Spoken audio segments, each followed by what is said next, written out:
வணக்கம். All India radio Chennai.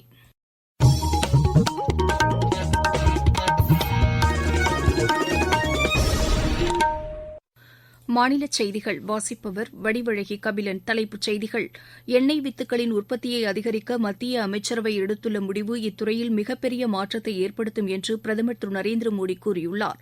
நாடு முழுவதும் மின் விநியோக கட்டமைப்புகள் நவீனமயமாக்கப்பட்டு வருவதாக மத்திய மின்துறை அமைச்சர் திரு ஆர் கே சிங் தெரிவித்துள்ளார்.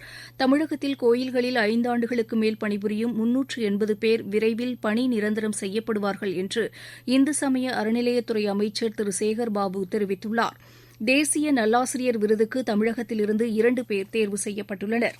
20 வயதுக்குட்பட்டோருக்கான உலக தடகள சாம்பியன் போட்டியின் 400 மீட்டர் கலப்பு தொடர் ஓட்டத்தில் இந்தியா வெண்கலப் பதக்கம் வென்று வரலாற்று சாதனை படைத்துள்ளது. இனி விரிவான செய்திகள்.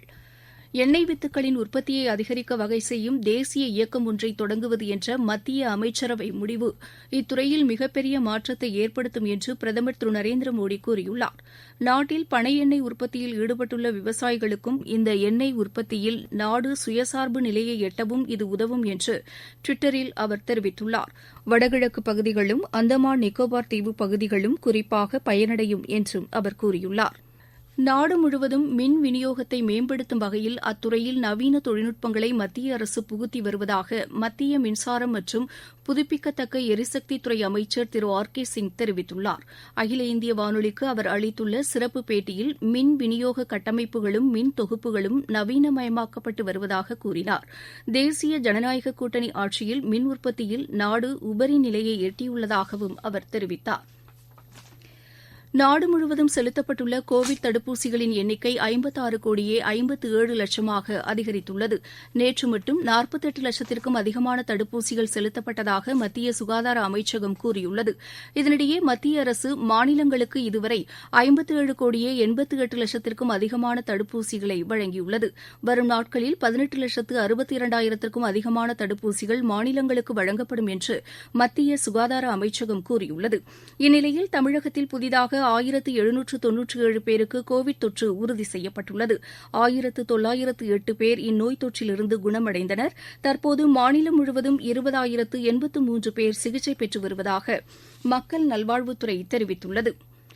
வங்கிகளில் உள்ள பாதுகாப்பு பெட்டகங்கள் தொடர்பாக மாற்றியமைக்கப்பட்ட வழிகாட்டு நெறிமுறைகளை ரிசர்வ் வங்கி வெளியிட்டுள்ளது. வங்கித்துறையில் பல புதிய தொழில்நுட்பங்களை ரிசர்வ் வங்கி அமல்படுத்தி வருகிறது. வாடிக்கையாளர்களிடமிருந்து பெறப்பட்ட கருத்துக்களின் அடிப்படையில் புதிய வழிகாட்டு நெறிமுறைகள் அடுத்த ஆண்டு ஜனவரி மாதம் 1 தேதியிலிருந்து அமலுக்கு வரவுள்ளது.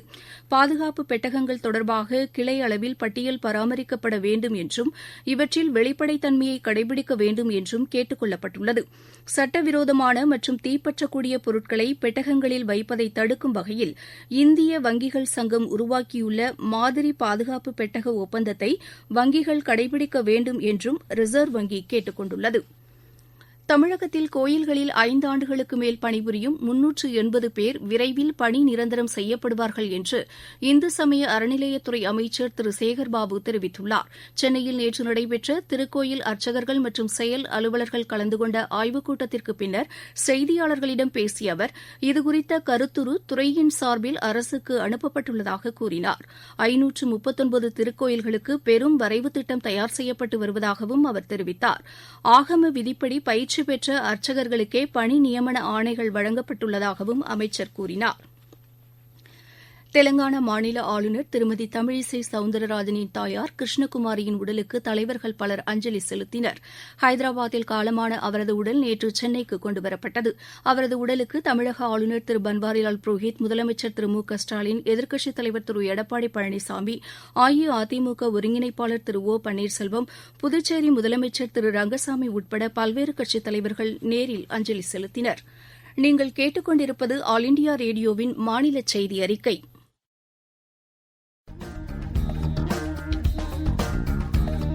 விடுதலை பெருவிழா வினாடி வினா.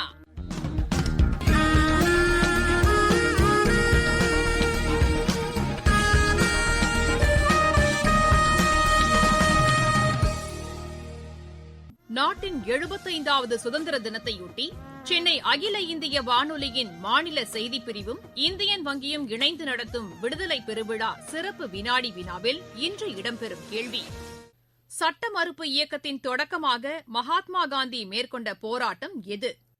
அடுத்த கேள்வி வரும் செவ்வாய்க்கிழமை செய்தியறிக்கையில் இடம்பெறும். நேயர்களே, இதற்கான பதிலை AARnewsquiz@gmail.com என்ற மின்னஞ்சலுக்கு உங்களது கைபேசி எண் மற்றும் முகவரியுடன் அனுப்புங்கள். சரியான பதிலளிக்கும் முதல் 3 நேயர்களுக்கு இந்தியன் வங்கி சார்பில் பரிசுகளும், இதர நேயர்களுக்கு டிஜிட்டல் சான்றிதழும் வழங்கப்படும். வெற்றி பெற்றவர்களின் விவரங்கள் நாளை காலை மாநில செய்திப் பிரிவின் சமூக வலைதள பக்கங்களில் வெளியிடப்படும். விடுதலை பெருவிழாவில் பங்கேற்போம். விடுதலைக்கு வித்திட்டவர்களுக்கு புகழ் சேர்ப்போம்.